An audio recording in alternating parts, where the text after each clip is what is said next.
If you were the press secretary for Charlie Sheen, what would you be telling us today? Because I'm thinking their camp needs some advice. First, we were told he had an allergic reaction to medication. Now we're told he has a hernia.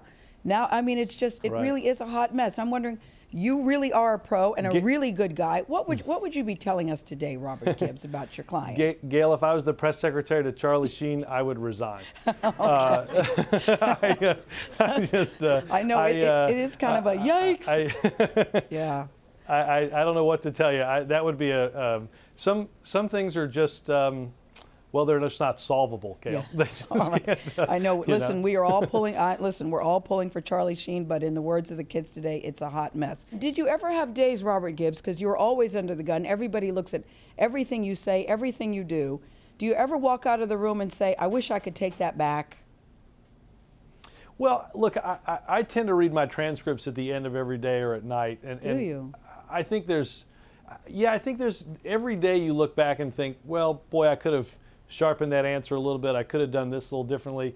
You know, it's sort of live fire training because all the cameras are on and everybody's watching, and you realize when you see news broadcasts around the world, you see newspapers around the world, that the words that are said inside of this room echo to all the corners of the globe. So, you know, knock on wood, one of the things I'm most proud of is I have not walked out of here and thought, wow, I really shouldn't have said that because that's going to create this huge storm because I made a mistake on something on foreign policy. Again, I tell that story and I always say knock on wood because I've got a couple more weeks of this, and I don't want the stock market to go shooting up or shooting down because I said something I shouldn't have. And I want to talk about your relationship with the Obamas, because I remember hearing, I've heard that the Obamas used to babysit little Ethan when he was younger, so clearly you all are very, very close. And I'm wondering what it's been like working with someone who is your friend, but is also the President of the United States. Right. Well, look, I am fortunate to have a very unique relationship with this president. And as you said, Gayle, you know, I started back in the Senate race.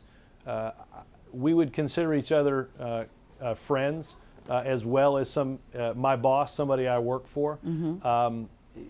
It's a tremendous experience because I would never want to have this job or never want to work in a White House where I didn't feel like I could, and the president believes this too, whether his advisors could give him unvarnished advice. And look, there are times in which we don't want to say it, or somebody might not want to hear it, but that's the job that you have. It's a tremendously unique experience, and you know, I couldn't begin to list all the times from the beginning of this tremendous experience back in April of 2004 when I don't think anybody could.